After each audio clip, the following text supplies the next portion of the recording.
இன்னைக்கு திருவள்ளூர் வடக்கு மாவட்டத்தில் காங்கிரஸ் பேரியக்கத்தின் கட்டமைப்பை சரி செய்யும் ஒரு SSA என்ற ஒரு நிகழ்ச்சி இந்தியா முழுக்க நடத்தி புதிய மாவட்ட தலைவர்களை தேர்ந்தெடுத்து அவர்கள் பதவியேற்கும் ஒரு நிகழ்ச்சி இங்க திருவள்ளூரில் நடக்குது. புதிய மாவட்ட தலைவர் திரு சசிகுமார் அவர்கள் இங்க தேர்ந்தெடுக்கப்பட்டிருக்காங்க. அவர்களுடைய அறிமுக கூட்டம் இங்க நடந்தது. இந்த நிகழ்ச்சி இந்தியா முழுக்க காங்கிரஸை ஒரு கட்டமைப்பு உருவாக்க வேண்டும் என்ற எண்ணத்தில் எங்களுடைய இளம் தலைவர் ராகுல் காந்தியால் உருவாக்கப்பட்டது. முதல்ல இந்த கிங்கு அப்புறம் கிங்கு நான் ஆள்றேன், மக்களை நான் ஆட்கொள்றேன், இந்த மொழியெல்லாம் முதல்ல அவர் நிறுத்தணும். அதெல்லாம் போய் ரொம்ப நாள் ஆகுது.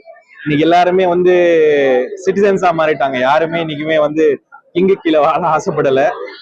நீங்க நல்ல அரசியல் செய்யுங்க, மக்களுக்கு நல்ல விஷயம் செய்யுங்க, அதுக்கான வரவேற்புகள் உண்டு.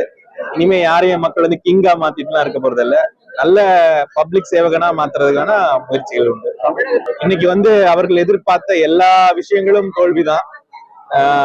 அதனால இன்னைக்கு அவர்களுடைய பேச்சுக்களும் எக்ஸ்ட்ரீமா இருக்கும் இனிமே. ஏன்னா அதுலயாவது ஏதாவது வருதா, ஓட்டுகள் சாயுமான்ற எண்ணத்துலதான். பட் இதெல்லாம் எதுவும் சாய போறது இல்ல.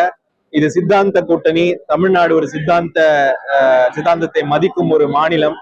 இங்க கண்டிப்பாக தமிழர்கள், தமிழ் மக்கள் ரொம்ப கிளியரா பாத்துருவாங்க என்ன விஷயம். ஹிந்தியையும் சமஸ்கிருதத்தையும் எல்லா இடத்துலயும் புகுத்துற ஒரு விஷயம் தான் நடந்துட்டு இருக்கு. அகாடமிக் ஏரியாஸ்ல சமஸ்கிருதத்தையும், பப்ளிக் யூஸ் பண்ற இடத்துல ஹிந்தியையும் புகுத்துறது ஒன்றிய அரசுடைய ஒரு பாலிசியாவே அவங்க அதை ரொம்ப பெருமையாவே பண்றாங்க. வழக்கம் போல பட்ஜெட் அதுல ஒன்னும் பெருசா இருக்கு, ஏழை எளியவர்களுக்கு ஒண்ணும் இருக்க போறது இல்ல. இருக்கிறத ஏழை எளியவர்களுக்கு இருக்கும் சலுகைகளை பிரித்து எடுத்து எப்படி பணக்காரர்களுக்கு கொடுப்பதுன்ற பட்ஜெட்டா தான் இருக்கும் மறுபடியும். இது வரைக்கும் நம்ம அந்த பட்ஜெட்லாம் அப்படிதான் இருந்திருக்கு, இனிமேல் அப்படிதான் இருக்க போகுது. செய்திகளை உடனுக்குடன் தெரிந்து கொள்ள கீழ்கண்ட கேபிள் மற்றும் DTH நெட்வொர்க்குகளில் எம்நாடு செய்தி தொலைக்காட்சியை காணுங்கள். பாதகம் செய்பவரை கண்டால் நாம் பயம் கொள்ளலாகாது பாப்பா.